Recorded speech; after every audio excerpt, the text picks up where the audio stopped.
Here at the Canadian Club, we have always been a forum for public figures, thought leaders, and decision makers to share their ideas and inform the most relevant and compelling conversations of our time. We are dedicated to encouraging debate on the issues that matter to this city, this province, and this country. The Canadian Club is one of the most important podiums anywhere in the world that a Canadian can speak to, tell Canadians what it is that they think, develop those thoughts. And so I want to thank you for that very, very much. Please join me in thanking our esteemed panelists today. Through our programs and events, including our youth and young leaders programs, our diversity partnerships, our joint events, and our media and social media opportunities, we offer you access to dynamic political, social, and business figures from abroad and right here at home. The platform from which the eloquence of Canada has flowed all of that time, whether it be business, education, politics, sports, arts, and culture. If someone wants to say something to Canadians about this country and about the future of this country, this is the venue you choose.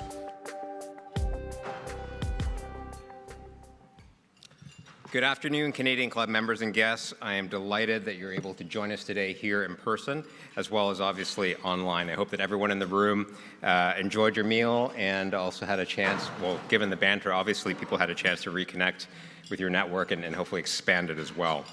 My name is Joseph Lowe, President of Canadian Club Toronto, and I am thrilled to be your host today. I appreciate those of you who have taken the time to join us online, thanks to the AV services of Van Valkenburg Communications and LiveMeeting.ca.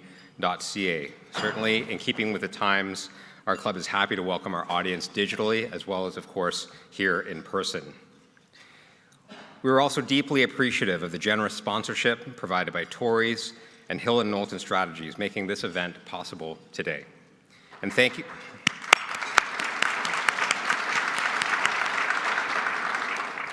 And thanks as well to our season sponsor, Canadian Bankers Association, for its continuing support of our club's mission.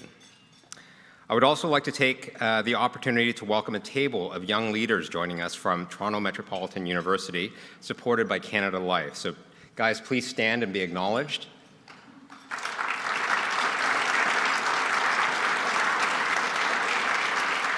It's fantastic to have young leaders like yourself to be part of the conversation today.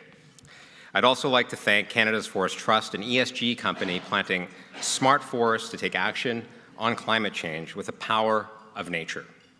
I'm pleased to share that our partnership will reduce the carbon footprint of our entire season of Canadian Club Toronto events. The TMX Group CEO is a highly sought-after subject matter expert on the capital markets, finance, regulatory affairs, and according to a recent Globe and Mail article, he can tell you a thing or two about wine as well. I'm sure we're going to get to that. What questions do you have for our guest today? Please use the Q&A cards that you're going to find on your tables. We'll get them up to the front to our moderator to have the questions addressed. For those of you joining us online, hit the Submit a Question button on the right-hand side of the screen, and we'll get your questions that way as well. And now it's my pleasure to introduce our speaker. John McKenzie is a TMX veteran and was named President and CEO in 2020. While you're likely most familiar with the Toronto Stock Exchange, the TMX Group operates a platform of global markets, digital communities, and analytics solutions for its clients. Its portfolio includes the TSX, TSX Venture Exchange, TSX Trust, Montreal Exchange, TMX Data Links, and TMX Insights. John is intensely proud of our nation's vibrant capital markets and has been focused, very much so, on attracting more public listings to our shores. His results are nothing short of impressive, adding hundreds of companies to the TMX umbrella since becoming CEO. Today, TMX Group ranks third in terms of new international listings, behind only the New York Stock Exchange and NASDAQ. Joining Mr. McKenzie in conversation is the Globe and Mail senior business writer and columnist, Rita Trichur. An award-winning journalist, Ms. Trichur joined the national newspaper 6 years ago following her tenure at the Wall Street Journal. John, Rita, it's my pleasure to present the Canadian Club podium to you.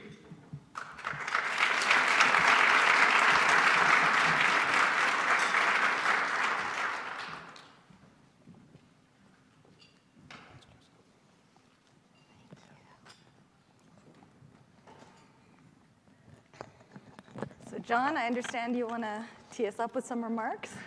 I had a number of things I was going to kick off with, and then actually Joseph took most of them for me to make it even easier, so I do appreciate that. But let me at least start by thanking you, Joseph, Colleen, the rest of the Canadian Club team for making this opportunity happen for us today. Because for all of us at TMX, our team was working so hard to get the message out about the criticality and the vibrancy of the Canadian capital markets. And I like to say, and we chatted earlier, that it's, people think it's a Bay Street story. And so I'm going to apologize to everyone who's Bay Street here. It's not about you. TMX is a Main Street story because what we're really about is actually helping those companies raise capital, expand, grow, hire. And we've been, for 170 years, an engine of the Canadian economy. If you think about that track record, we actually just celebrated our 170th anniversary a couple of weeks ago, which makes us one of the oldest institutions in the country. And with that, financing all the companies that built Canada, the railway companies, the resource companies, the telecoms, the finance sector, and even more so today, the emerging tech companies that are going to build that next generation for Canada. And so you had mentioned a couple of the pieces that we operate on behalf of the industry, and I'll just reiterate them. TSX, the Toronto Stock Exchange, TSX Venture Exchange, which by any means and any measure is the most successful venture market in the world, and we will stack that up against anybody, and it's something that Canada can really be proud of. So one of the things I am going to do, and we're going to try to do as we go across the country, is take off the modest, apologetic Canadians in us and actually pat ourselves on the back when we do something that's world-leading, which is what we do with the capital markets. We operate the Montreal Exchange, CDS and CDCC, the clearinghouses for the country, and with that, we really are those platforms for companies to raise capital and grow, for investors to be able to trade and interact with traders, but also the core systems that do trading and clearing and payments infrastructure for the country. We did one other session last week, been doing this across the country, and one session in Montreal, which was at a FinTech conference. And I iterated there, and I'll iterate it again, that this is actually a technology-based business. It's not the exchange of your grandfather. And it makes us the oldest FinTech company in the country, with a rich history that TMX and the market participants we work with have been so critical in marketplace innovations that have been adopted around the world. This was the first market to go electronic with computer-assisted trading. This was the first market to go all electronic. This was the first market in North America to actually become a public company on our own exchange. This was the country where we invented the ETF. ETFs are now the fastest growing trading tool of retail investors in the world. We invented them here. And if you even think more recently, first market in the world to list crypto on an ETF. I don't know if that's the best topic after last week, but again, it's that showcase of the innovation that collectively we, with all of our industry partners, bring to the capital market. And so that's why we're so glad to have this conversation with you today, because we really want to get that message out, that these markets are something for Canadians to be proud of, and something that we should be fostering as an engine of the next generation of growth for the country as we go forward. Excellent. I should tell everyone that when we had our prep call, John said to me, you can ask me anything, and I like that you push me out of my comfort zone. And I thought to myself, in my 24 years of being a journalist, nobody has ever said that to me before, certainly not a CEO. But I appreciate the commitment to transparency. It's so important. Tell us, John, about your national engagement tour, because you've been on a national engagement tour. Why now, and what have you heard from stakeholders from across the country? Well, one of the reasons why now is because for the last 2 years we couldn't do it. When I had the opportunity to pitch for this role and to put forward a vision for the organization, it was very much grounded on that belief that this is a core institution of the Canadian identity, Canadian growth, and Canadian champions, and wanted to reinvigorate that role we've got. We'll be frank, we're in a position of both privilege and responsibility, our team, to get to lead this organization. And with that, we believe that we've got to be the ones that are going to champion this market. Because if we don't, who else can we expect to do it? And so that was the whole intention. We wrote a new purpose for the organization, which was we make markets better and we empower bold ideas. And it's the bold ideas of all of you, especially you guys at Table 11. We want to empower and finance all your bold ideas going forward. But that's very much what we're here to do. And getting the roadshow out has been going to talk to all the different communities. In Calgary, we talked to a lot of the energy financiers about what can we do to help raise the national voice around financing this sector. We spent a session with the mining executives in Vancouver about the unique needs that they had and what we could do to streamline filings for them, so things that we can do better, but also where we can advocate with regulators to make things easier for them. Similarly in Montreal, I'm talking to the tech sector. What can we do to help the next generation of tech companies be able to raise capital? And as much as this is a two-way speaking piece today, I got a great piece of career advice that I always like to reiterate. And I was told, John, you've got 2 ears and 1 mouth. So twice as much listening, half as much talking. And that's what we're trying to do across the country, is listen to the stakeholders so that we can come back with recommendations in 3 simple areas. What we can do better ourselves to run this market more efficiently, more competitively, where we can advocate with regulators to take away some of the burden in terms of what it means to be a public company, and then where we can engage with government to ensure that public companies get a fair treatment, a fair access to capital. And that'll be the next stage, and we do that next week. Okay, so I have to talk to you about current market conditions. Yes. Equity markets have been volatile since the start of the pandemic. First they were down, then they were like shooting way up, and then they came down again, and they were kind of coming up a little bit. And there's still a lot of concern and uncertainty, concern about climbing interest rates, the dried up deal flow, tech privatizations. I mean, there's a long list of concerns. What are your concerns about the current market environment? And also, are there any bright spots? There are a lot of bright spots. So thank you, Elise, for finishing with that piece and that setup. Certainly, we share those concerns. When you've got a marketplace, not just with interest rates going up, but what the volatility that creates. The challenge on doing deals is not the interest rates themselves, it's the volatility that can a company get comfortable that they can price a good deal with certainty. And certainly, exactly as you said, we had a number of deals that were in the pipeline early in the year that didn't come to market. The flip side of that is that when the market conditions are stabilizing, when certainty prevails, and some companies can show they can get good deals done, every market before this has shown that these deals will come back. And beyond that, when you talk about the silver linings, we've actually had some sectors that have some phenomenal years. And so the energy sector, while it's not doing a lot of financing transactions, of our TSX 30 that came out this year, virtually half of them were energy companies that have had a really strong performance. And that's giving them the ability for private companies now to actually go to the public market where they haven't in probably the last 5 years. We're seeing continued financing in the mining sector, particularly around critical minerals. Critical minerals are key to the transition economy for battery making, those types of things. So, it's taken an industry that was much more of a traditional bricks and mortar industry and bringing it into the new generation. So we are seeing those types of opportunities as well. But the last piece in terms of the silver lining, I mentioned in my opening comments, the TSX Venture Exchange, if you don't know it well, you want to learn about it because there's no market like it in the world where we can support a company doing a public company capital raising transaction at the early stage. And quite frankly, that's less sensitive to these market dynamics than it is for a big deal. Because a lot of those deals are actually sponsored. They're an intersection between private capital and public liquidity. So we have a program called CPC, the Capital Pool Company Program, and we've had over 150 new capital pool companies go in the last just under 2 years since we relaunched the program. And we've been active in doing these companies and these company transitions this year, despite the market activity, because they're backed by sponsors that are serial investors that know how to bring companies forward. So that's part of the bright light. And if you want to see how it translates into the metrics, despite the headlines on kind of no IPOs, we are up in the number of public companies on TSX and Venture again this year for the 5th straight year. And we are the only major market in the world that's got that track record. And that's thanks to everyone who's engaged in the industry that's helping these companies go public.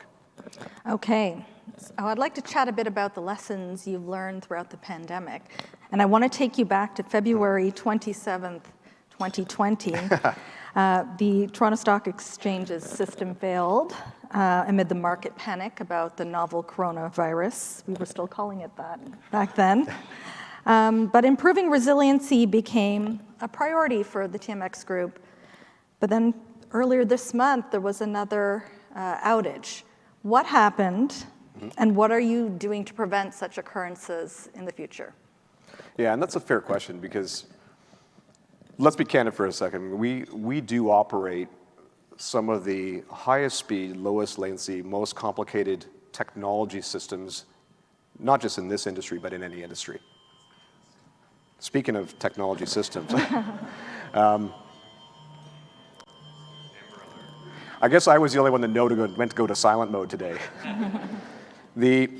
These systems, in the case of what happened even 2.5 years ago, we saw record activity coming through the market, and at one point we were seeing more than 10,000 messages come through our system per second.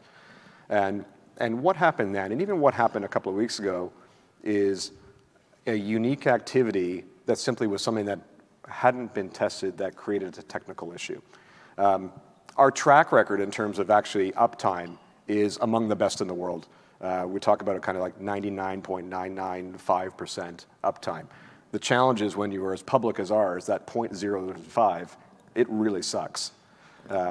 Because our clients are impacted, we haven't met our expectation in terms of how we want to support those clients.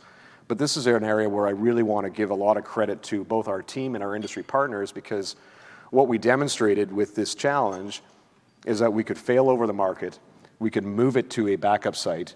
For those that don't know, we buy 2 of everything. We have a full redundant backup of every piece of core infrastructure for the Canadian market. And the first time in 20 years in a live market, we actually failed over and started to run in that backup facility. And I know Luke is making sure I get this right, in 64 minutes flat. And the feedback from the industry was, well, they never want us to be down. Impressed with how quickly the team was actually able to get the market up and running again, normal operations, close the day out appropriately.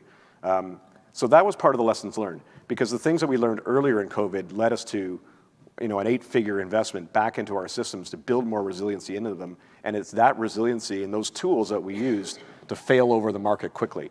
And so the industry could get back up and running again. But I've got to put the thanks out to all of our industry partners, because you can't restart unless the whole industry is ready to go.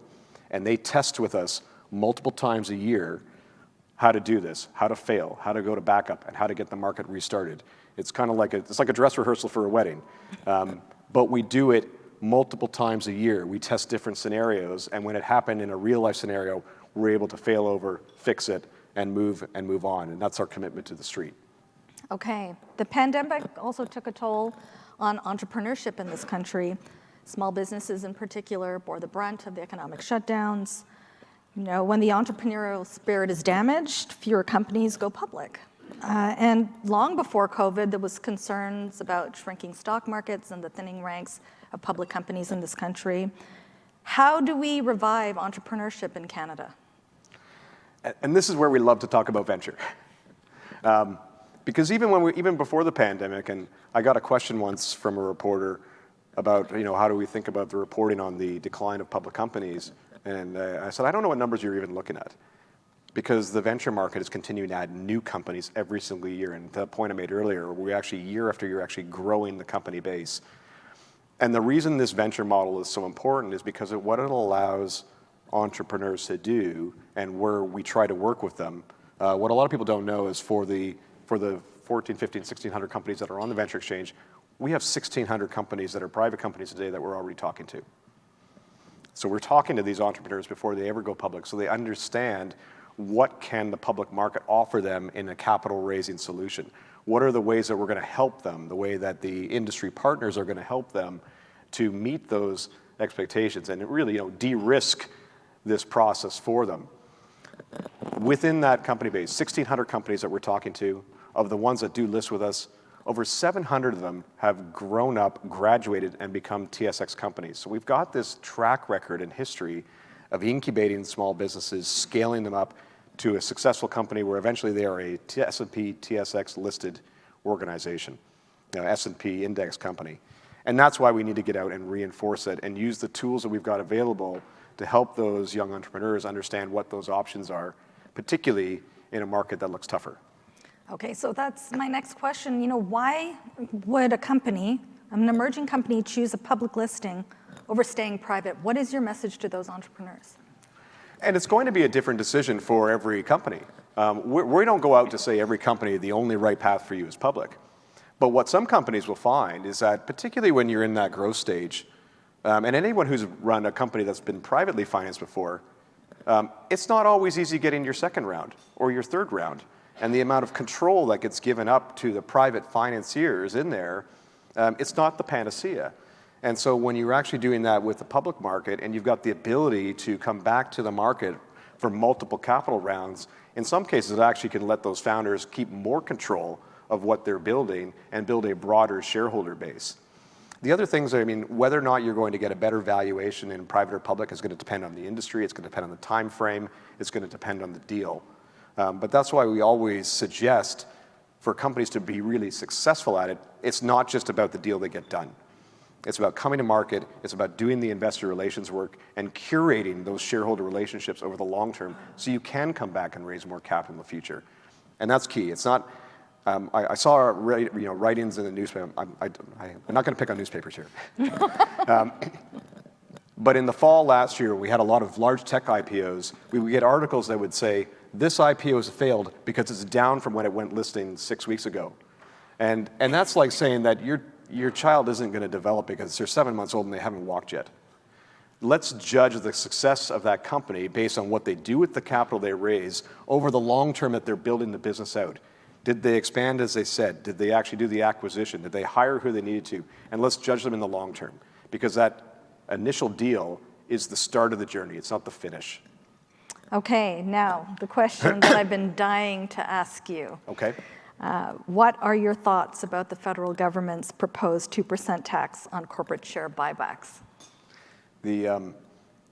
My team will accuse me sometimes of taking off my glasses when I'm going to start ad-libbing, rather than reading the text that I'm supposed to use for certain things. But today I forgot my glasses altogether, so I'm going completely transparent with you. This is a bad policy. I can understand why governments would introduce a policy like this because it has a populist element to it and because there was a similar one in the US. But a stock buyback tax is an unnecessary impact on a company's ability to manage their capital structure. Companies look to things like buybacks, we have an NCIB, a normal course issuer bid on the exchange, as different ways to manage their capital. And it's more difficult for a company to permanently raise their dividend than if they have excess cash in a year to return some of it to shareholders through a buyback. So it provides flexibility for a company to manage their affairs. And adding a tax to one piece unnecessarily interferes with a company's ability to manage its balance sheet. And secondly, we're looking at a tax that is potentially more punitive than the comparative tax in the US.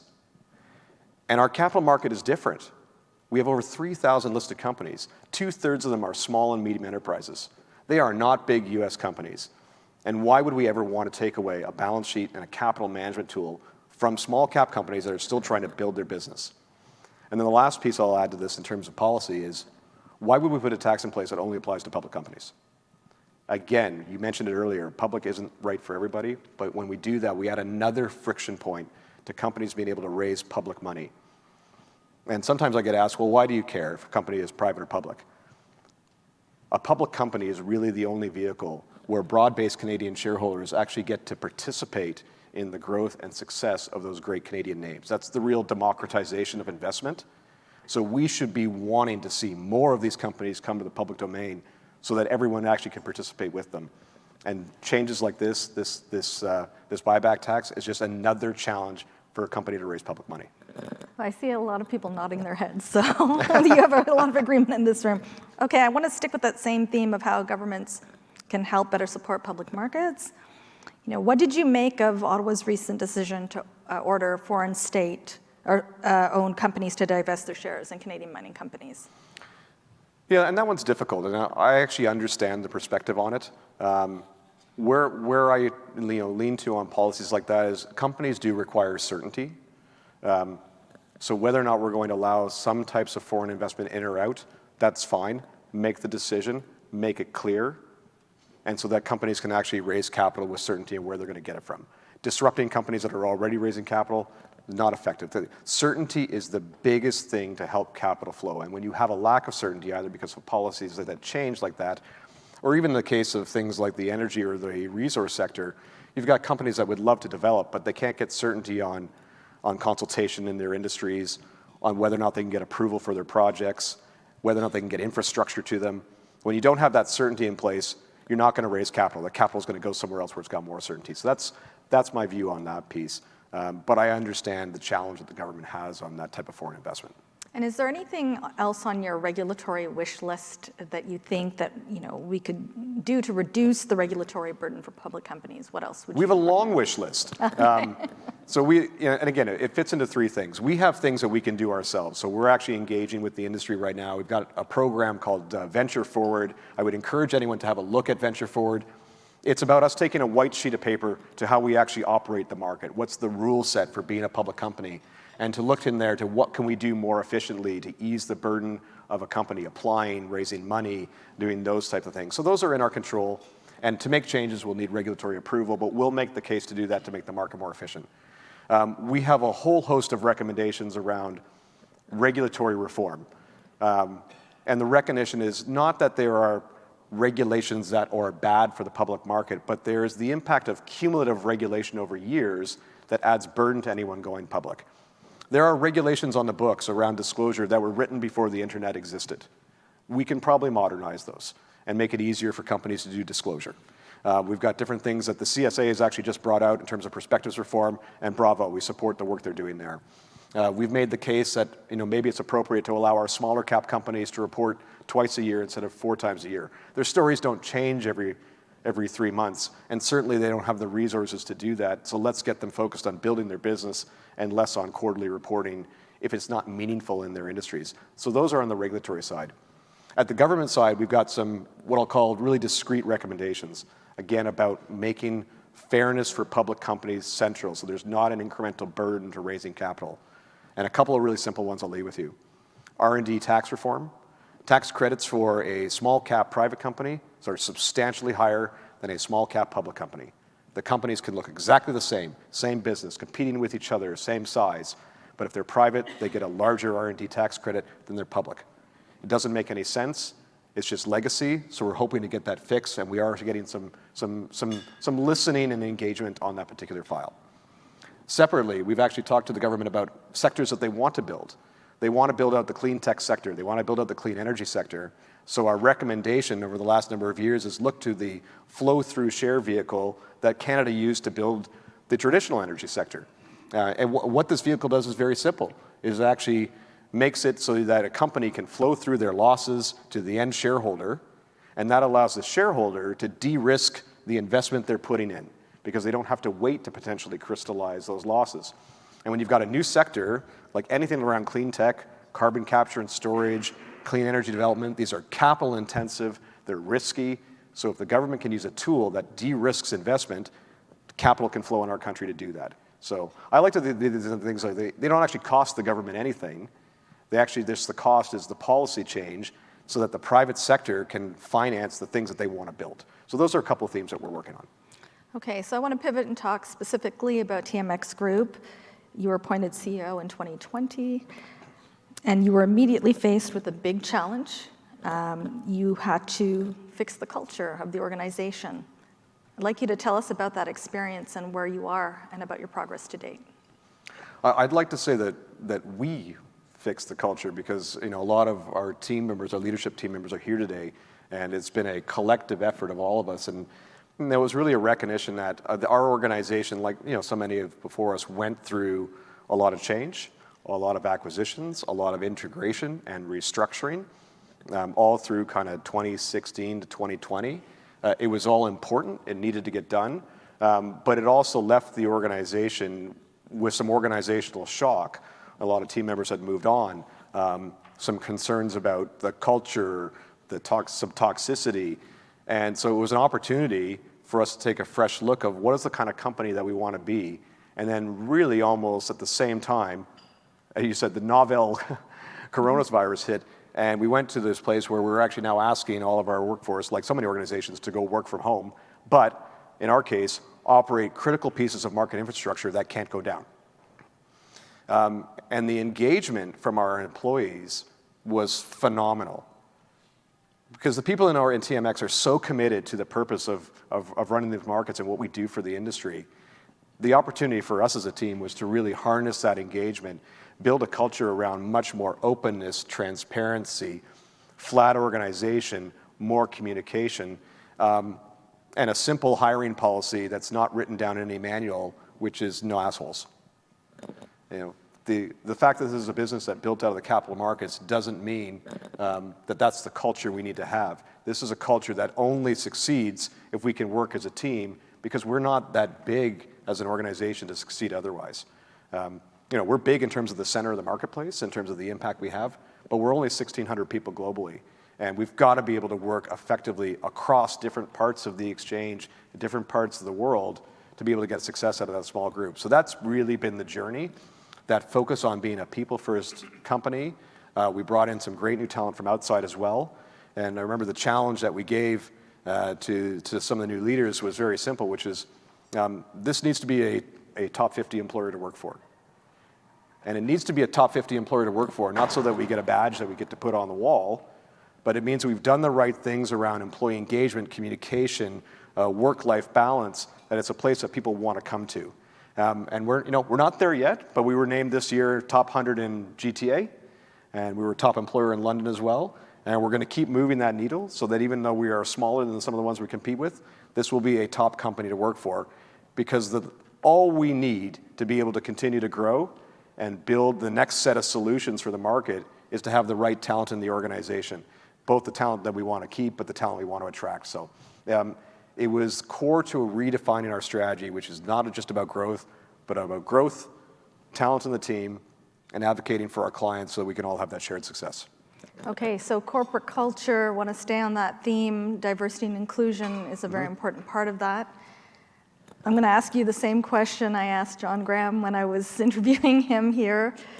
What's it going to take to create meaningful change in corporate Canada and in our capital markets for women, for diverse candidates, for Indigenous people?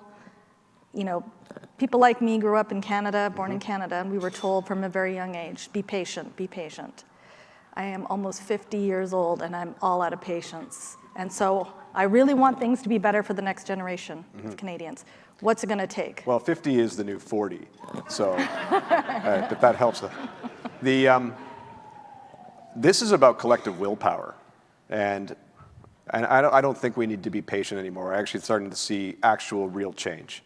And where we're seeing the real change, if you look back even 5-6 years ago, women on boards of TSX listed companies or the big companies, the TSX composite index companies, 24% in 2016, 36% in 2021. That's not there yet. But for the first time ever, we can actually say we got halfway to halfway. And some of the biggest drivers that are making a real impact is actually, it's not actually government policy. It's not actually regulatory reform. It's investors and their advocates voting with their feet in a way that we haven't seen in the past.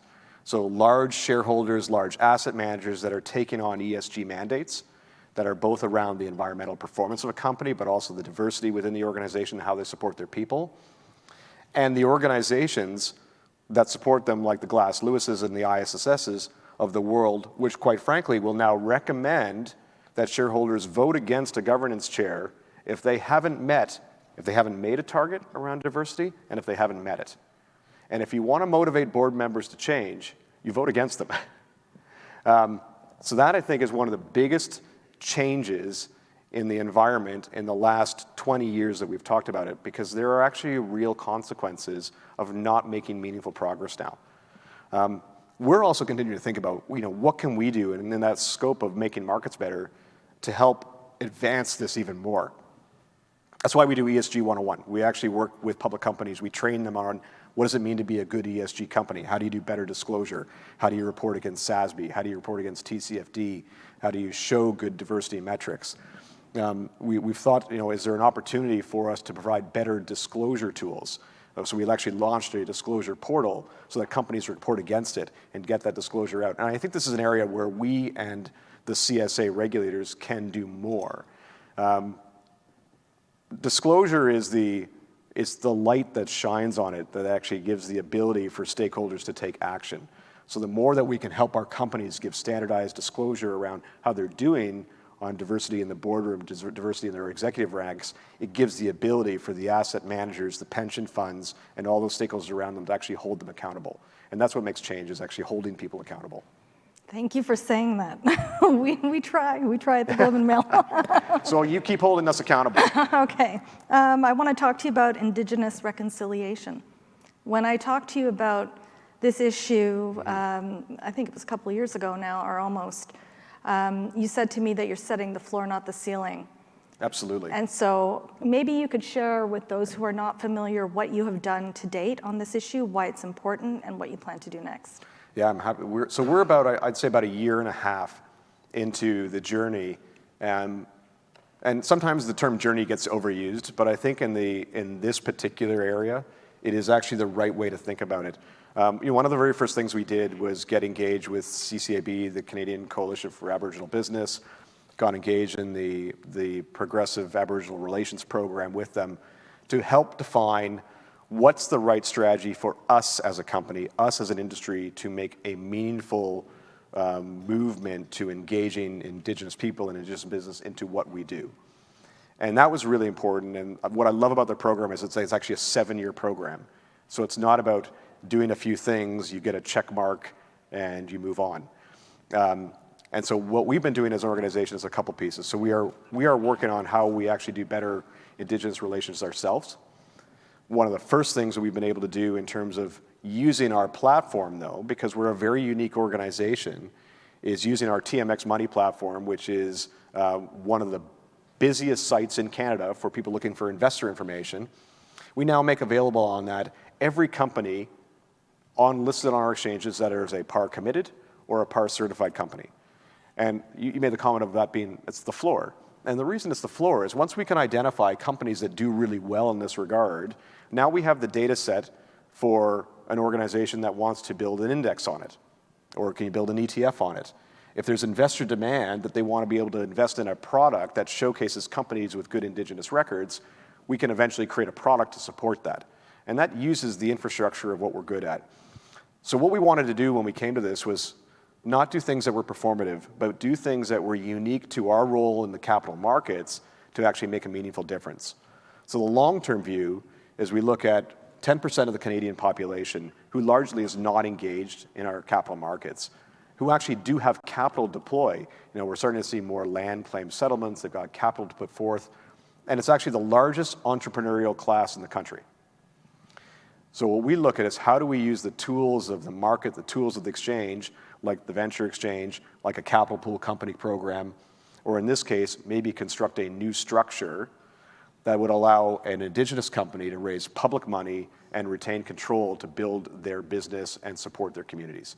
So that's the vision that we're working on, and Louis and team are knee-deep into this now in terms of how can we create that right company structure that allows a company to raise money and actually be the owners of their own opportunity using the things that we're already good at in the market.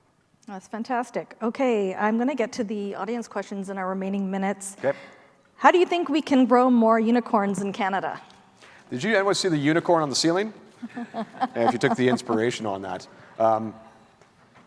This is an area, one of the things that's really interesting around growing unicorns is we can actually bring, as a team, we can bring more companies to market than we can currently get the market to support. So this is actually one of the things that we all need to collectively do is actually engage more investors and more capital into the community. When we start building relationships with other regions, the reason we do global development as well is to try to attract more capital into the Canadian market. Because we have the technology businesses to potentially scale and be those next unicorns. But we need to have that support of the investing, the independent dealer network, the capital contributors, the investors, the analysts, the whole ecosystem to support that growth. So that's the collective effort. And when we go on the road, we're actually trying to do that more, where we actually take our business partners with us from the community so we can build those relationships and bring more capital into the country. But that's what it's going to take. What we want is the local investors here, both private equity, institutional investors, retail investors, to be able to support these companies the way they do in the US so that they can grow and scale here rather than just sell out to a US tech behemoth instead. Because when that happens, the IP leaves, the jobs move south. So that's the impetus for us to support those from an investment standpoint in Canada. Okay, so this might sound like a strange question given the news in the last couple of weeks, but are you planning to launch a crypto trading platform? I think the news of the last 2 weeks shows exactly why we should. All right, wasn't expecting that. Well, there you go. This is why this makes it interesting. I mean, what a lot of people that have followed the space for the last while have realized that organizations that call themselves crypto exchanges, and I really don't like hearing that word used, because an exchange is actually, it's got a lens of regulatory to it. It's got a lens of validity and transparency and disclosure that none of these crypto markets had. And we've actually been calling out the challenges in these markets for a while in terms of when you've got, as an independent investor, your assets aren't even held in your name, they're held in someone else's wallet. If they go bankrupt, who knows if you get your money back or not. The ability for them to shut down trading for 11 hours. None of that would be allowed in a regulated securities market. And there's no reason why investors shouldn't have the same protections in those assets that they have in the securities market today. So this is an area where I think the Canadian regulators, the OSC, the other members of the CSA have actually done a phenomenal job of being on the forward edge of regulating crypto markets and ensuring that any market that's being made available to Canadian retailers actually is IROC regulated, that they're properly capitalized, that they've got the proper transparency, and so good on them. Where I think we can add value, and the piece that I'll add, there'll be the question mark on this, is whether the opportunity continues to exist in the future and the clients want to do it. But there's no reason why we couldn't make things like Bitcoin, Ether, actually tradable on the exchange, centrally cleared through the infrastructure that we already operate for the marketplace. The feedback we get from the industry, particularly from the large institutions that would like potentially to make these assets available to their clients. Like if you're a big bank client right now, you can't trade this in your client account. You've got to go to one of these other practitioners. If we can do it through the infrastructure that's already in place and already trusted, then they can make it available to their clients. So that's what we're working on right now, is working on what I'll call the product case on, is there a solution here that we can use the market infrastructure to solve this problem for the industry in a way that actually meets the needs of the regulators, the clients, and provides a better end result for the end retail investor. In the meantime, don't go to a wallet, buy the ETF. Okay. Transparent, liquid, and regulated. We probably only have a minute left, but I really want to get this question in because I think it may have come from our table of over here. I'm not sure. This is not a good time for undergraduate students fresh out of the university because companies aren't hiring as much as before. For students who want to start a side business, what strategy do you think they can follow to raise capital for this? That is such a good question. The biggest challenge in starting the side business is build your network. The first rounds of capital, as much as I'd like to say we'd like to take them public right away, the first rounds of capital really come from the people that are in your network. Build relationships. There's a whole bunch of people around the room here today. Build relationships with them, because for good ideas and good business, if you've got the network, the capital will flow to it. And that's why it's the same synonymous piece when we talk about even the next generation of small companies. The reason we nurture a network of really serial founders is because they're good at doing it. They will actually take the success they do on one small company and take it to another one. So look to who is also financing small companies in a similar sector and use that as a way to build a network to bring new capital in. And if you need to, come and talk to us and we'll introduce you to some of them. Because it's the same thing with our own network. Again, I said we talked to 1,600 companies that are pre-public market. We do know, some of the networks in terms of how these businesses get financed, and I know that our people on our team would love to help and mentor and give ideas and thoughts as to where we can go. Because eventually, we're going to take you public and scale you up into that next unicorn. And so I love the question, and we'd love to be of service and help to anyone that wants that kind of guidance. We're going to have to leave the conversation there. Thank you so much, John, for your insights and your answers. Thank you, Rita. Thanks.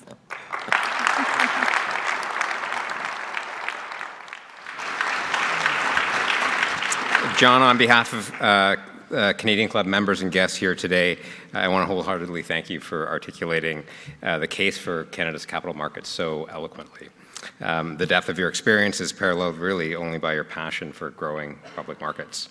And as you rightly pointed out, we can't retreat from the important work of investing in sustainability, diversity, as well as innovation. Your leadership at the TMX Group is setting the bar for others to follow, and for that, thank you.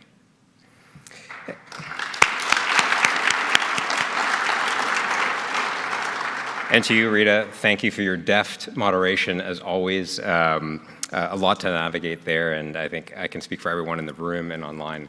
We learned a heck of a lot, so thank you very much. Audience, before we conclude, allow me to briefly share a number of our upcoming events. On Monday, November 21st, Canadian Club Toronto welcomes a dynamic virtual panel that will address financial literacy in these uncertain times. And later in the week, on Thursday, November 24th, Anthony Osler, President and CEO of Canadian Bankers Association, will join us here to address the future of Canada's banks.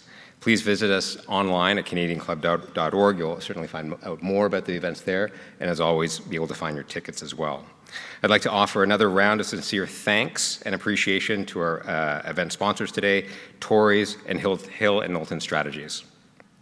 Thank you, everyone, for joining us today. Take care, and look forward to seeing you soon.